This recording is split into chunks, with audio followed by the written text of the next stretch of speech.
ہم چلتے ہیں میاں جان زیب یوسف صاحب کی طرف۔ میاں صاحب، جیسا کہ حالات آپ کے سامنے ہیں، ایک طرف سے ٹیچرز کو ان کی نوکریوں سے نکالنے کی تیاریاں کی جا رہی ہیں، دوسری طرف پنجاب کے جتنے بھی سرکاری ہاسپٹلز ہیں ان کی نجکاری کی جا رہی ہے، ان کو پرائیویٹ کیا جا رہا ہے، اور ان کے جو ملازمین ہیں وہ بھی سڑکوں پر ہیں۔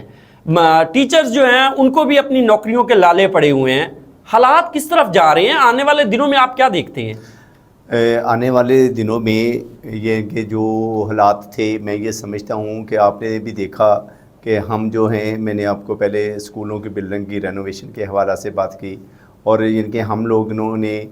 سڑکوں کی صفائیوں پہ اور باقی چیزوں پہ صاف ستھرا پنجاب، ان کے نو ڈاؤٹ کہ ایک اچھا انیشیٹو ہے پنجاب گورنمنٹ کا۔ لیکن میں یہ بات کہوں گا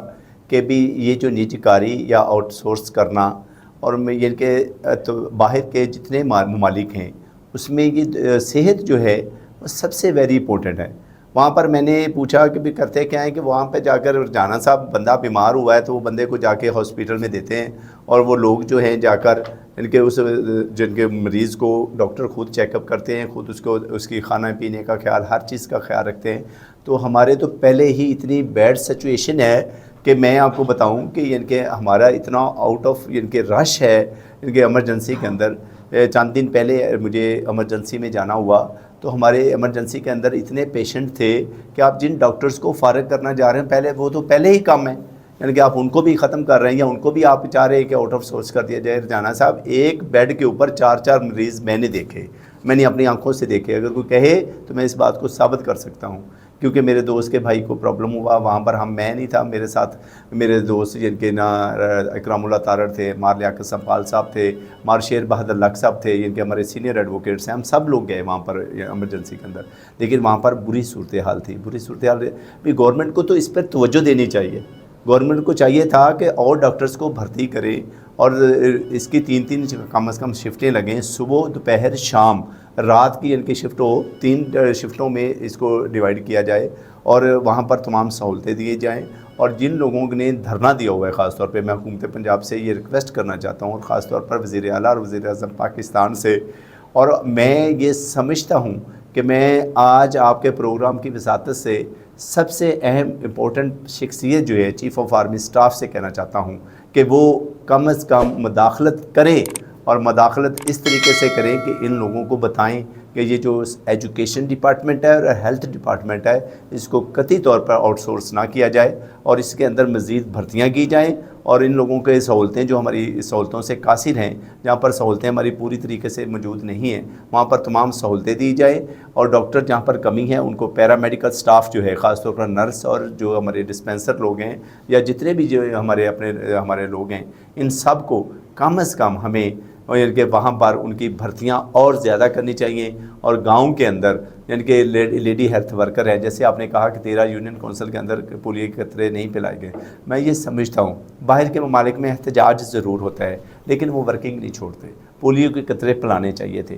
یعنی کہ پولیو کے قطرے اس طریقے سے پلانے چاہیے تھے ہمارے عملے کو بھی کہ وہاں سیاہ پٹیاں باندھتے، وہاں پر احتجاج کے بینر اٹھائے ہوتے، لیکن قطرے پھر بھی پلاتے، قطرے بھی پلانے چاہیے تھے، قطروں سے انکار نہیں کرنا چاہیے۔ میاں صاحب، یہاں پر ہمیں اپنے افسران کی کہیں پر تھوڑی سی نائلی نظر نہیں آتی؟ ان کو پلان بی رکھنا چاہیے تھا کہ ہماری یہ جو قومی مہم ہے پولیو، اس کو اگر ہم اس طرح سے سبوتاژ کریں گے، یہ اگر ناکام ہو جائے گی تو پھر آنے والے دنوں میں حالات تو زیادہ خراب ہو سکتے ہیں۔ یہ تو ہر ڈسٹرکٹ کے اندر، کیونکہ یہ آپ کو رجحان صاحب بتاؤں کہ یہ تمام عملہ ان کے پاس موجود نہیں ہوتا، یہ کچھ ڈیلی ویجز پہ لوگوں کو لیتے ہیں جب پولیو کے قطرے پلاتے ہیں۔ تو میں یہ سمجھتا ہوں کہ ڈپٹی کمشنر بہاڑی کو یہ چاہیے تھا، اگر 13 یونین کونسلز کے اندر اگر آج قطرے آپ کے وساطت سے آپ نے مجھے یہ بات بتائی، یعنی کہ کنفرمیشن کی ہے کہ 13 یونین کونسلز میں وہ پولیو کے قطرے آج پلانے سے لوگوں نے انکار کیا، تو یہ ٹیم بی کیا ان کو تو پورا سدباب کرنا چاہیے تھا کہ ان کے نالج میں تھا کہ لوگ ہڑتال پہ ہیں اور لوگ اس میں دھرنے میں ہیں تو وہ مشکل ہوگی، تو یہ لازمی تھا کہ قطرے بھی پلانے چاہیے تھے، اور ان کے پاس بیٹ پروگرام بھی ضرور ہونا چاہیے تھا۔ اب یہاں پر ہم نے سامعین کو بھی بتاتا چلوں کہ یہاں پر ہم نے محکمہ ہیلتھ کا جو موقف ہے وہ جاننے کے لیے، کیونکہ ہمارے جو ذرائع ہیں وہ اس بات کی تصدیق کر چکے ہیں کہ یہ جو 13 یونین کونسلز تھی، ان کے جو ورکرز تھے، پولیو ورکرز تھے، ان کی طرف سے باقاعدہ جو پولیو کا سامان ہے وہ وصول کیا گیا، اور آج اچانک سے مبینہ طور پر وہ غائب ہو گئے، اور جس کے بعد یہ بات سامنے آئی کہ ان 13 یونین کونسل جس میں 6 ویاڑی کی ہیں اور 7 جو میلسی کی بتائی جا رہی ہیں، ان میں پولیو کے قطرے نہیں پلائے گئے۔ اور ہماری جب ایک پولیو ورکر سے بات ہوئی تو اس کا یہ بھی کہنا تھا کہ ان کی طرف سے آج کا جو بائیکاٹ ہے وہ اپنے مطالبات کے حق میں بھی کیا گیا، اور دوسری طرف جو ان کے ڈی سی ہیں IRMNCH کے، جن سے ہم نے کال پر رابطہ کرنے کی کوشش کی اور انہوں نے کال بھی ہماری سننا گوارا نہیں کی ہے، اور یہی ہمارے پاکستان کی بدقسمتی ہے کہ جب افسران اپنے دفاتر میں بیٹھ کر خود کو بادشاہ اور دوسروں کو رعایا سمجھنے لگتے ہیں تبھی اس طرح کے حالات پیدا ہوتے ہیں۔ تو جناب میاں صاحب، آپ کے چونکہ آپ کا تعلق پرائیویٹ سکول سے بھی ہے اور جناب پرائیویٹ سکولز ایسوسی ایشن کے چیئرمین بھی ہیں، مجھے یہ بتائیے گا کہ اس وقت جب جو سرکاری سکولز ہیں ان کو مکمل طور پر ٹھیکیداری نظام میں بدلا جا رہا ہے، اگر ایک سیاستدان کا بیٹا یا آپ کا اور میرا بیٹا،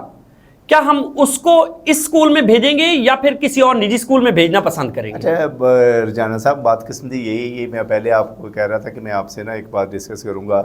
کہ ہمارے ٹریننگ سینٹر نہیں ہیں۔ اصل پرابلم یہ ہے کہ آپ دیکھیں چائنا کو دیکھیں، چائنا 79 میں، ہم 47 میں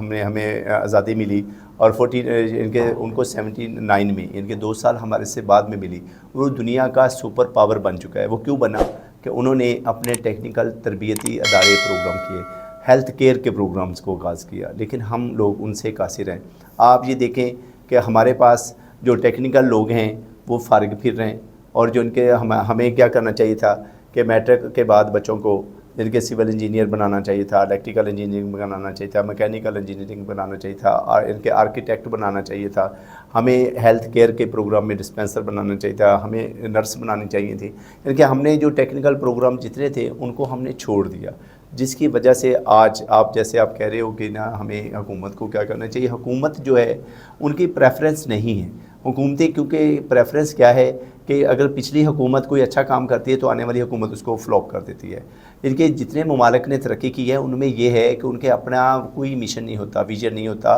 وہ لوگوں کو جو پہلے سے اچھے پروجیکٹ ہوتے ہیں ان کو کنٹینیو رکھتے ہیں، یعنی کہ اس کو وہ بند نہیں کر سکتے۔ جیسا کہ آپ باہر کے جتنے ممالک دیکھ لیں، وہاں پر یعنی کہ کوئی پروگرام، آپ یہاں پر ایک دیکھیں کہ ایک سڑک بن رہی ہوتی ہے تو وہاں پہ یعنی کہ جب دوسری حکومت آتی ہے وہ سڑک کئی سال تک وہ روڈ بنتا نہیں۔ یہ ہمارا ملتان روڈ کو آپ دیکھ لیں، میں اس کی آپ کو مثال دیتا ہوں، 5 دفعہ اس کا افتتاح ہوا تھا، بلکہ سب سے پہلے محترم شہباز شریف نے اس کا افتتاح کیا تھا، اور ان کی تختی آپ کے وی چوک کے صحیح طرح آپ دیکھیں کونے پہ لگی ہوئی ہے۔ اس کے بعد بزدار صاحب نے اس کا افتتاح کیا، بزدار صاحب نے 3 دفعہ اس کا افتتاح کیا۔ بدقسمتی ہماری یہ ہے کہ ہم جو چیز کرتے ہیں دکھاوے کے لیے کرتے ہیں اور پروٹوکول کے لیے کرتے ہیں اور اپنا نام پیدا کرنے کے لیے پیدا کرتے ہیں۔ جب تک ہم اس سے باہر نہیں نکلیں گے، جب تک ہم گراؤنڈ ریالٹی پہ جا کر نہیں سوچیں گے کہ ملک پاکستان کو آگے لے کر کیسے بڑھنا ہے۔ میں آج آپ کو بات بتاؤں کہ آج ہم اپنی ایجنسیوں پہ بات کرتے ہیں، اپنے اداروں پہ بات کرتے ہیں، ہمارے ادارے بہت اچھے ہیں، لیکن ہم خراب کون کرتا ہے؟ میں اور آپ کرتے ہیں۔ اور آپ اور میں کیوں کرتے ہیں؟ میں آپ کا اور اپنا نام اس لیے لے رہا ہوں کیونکہ ہم سیاستدان ہیں یا ہم کسی بھی کیپیسٹی پہ جا کے بیٹھتے ہیں تو ہم ہی نا ان کو بدلتے ہیں۔ ہم کیوں نہیں بدلیں؟ ابھی آپ نے کہا کہ آپ نے ان کو فون کیا، جو ان کے انچارج ہیں انہوں نے آپ کی کال ریسیو نہیں کی۔ کیوں ریسیو نہیں کی؟ کیونکہ وہ رائٹ رکھتے ہیں کہ ان کو ریسیو کرنی چاہیے، کیونکہ آپ اس سے موقف لینا چاہ رہے ہیں۔ آپ یہ تو نہیں کہنا چاہ رہے ہیں کہ آپ نے قطرے کیوں نہیں پلائی، یعنی کہ یار اب جو چیز نہیں ہوئی اس کو آپ چھپانے کے بجائے بتائیں لوگوں کو، گورنمنٹ کو بتائیں، گورنمنٹ آف پنجاب کو بتائیں کہ لوگوں نے آج انکار کر دیا ہے۔ آج دیکھیں حکومت کی ریٹ اس طریقے سے کمزور ہو جائے گی، تو میں یہ سمجھتا ہوں کہ حکومت کو فوری طور پر ان سے مذاکرات کرنی چاہیے، اور مذاکرات کے ساتھ ساتھ یعنی کہ فوری طور پر ان کے جتنے مطالبات ہیں، مطالبات تو ان کا ایک ہی ہے نا کہ ہمیں نوکری سے نہ نکالا جائے، تو ان کو نوکری سے نہیں نکالنا چاہیے۔ جس نے 30 سال آپ کو رجانہ صاحب دے دیے، اپنی زندگی تو اس نے آپ کو دے دی، ساری جوانی تو آپ کھا گئی، ریاست کھا گئی ہے اس کی، تو ریاست نے جب اس کی جوانی کھائی ہے تو بڑھاپے میں بھی اس کا سہارا بننا چاہیے۔ جی بالکل سامعین، آج ہم نے کوشش کی کہ ان سارے مسائل پر تفصیل سے بات کر سکیں اور ان مسائل کو اٹھا سکیں، اور جو ایوان میں بیٹھے ہوئے ہمارے حکومتی نمائندے ہیں ان کو ضرور اس پر نوٹس لینا چاہیے، اور وہاں پر پنجاب اسمبلی کے سامنے کی صورتحال ہے یا پھر سرکاری اسکولوں کی صورتحال ہے، اس پر فی الفور حکومت پنجاب کو نوٹس لینا چاہیے، اور ضرور ان کو اپنے جو حقوق ہیں وہ فراہم کرنے چاہیے، کیونکہ ریاست کی ذمہ داری ہوتی ہے۔ اب تک کے لیے اتنا ہی، انشاءاللہ دوبارہ حاضر ہوں گے ایک نئے پروگرام کے ساتھ، تب تک کے لیے اللہ نگہبان۔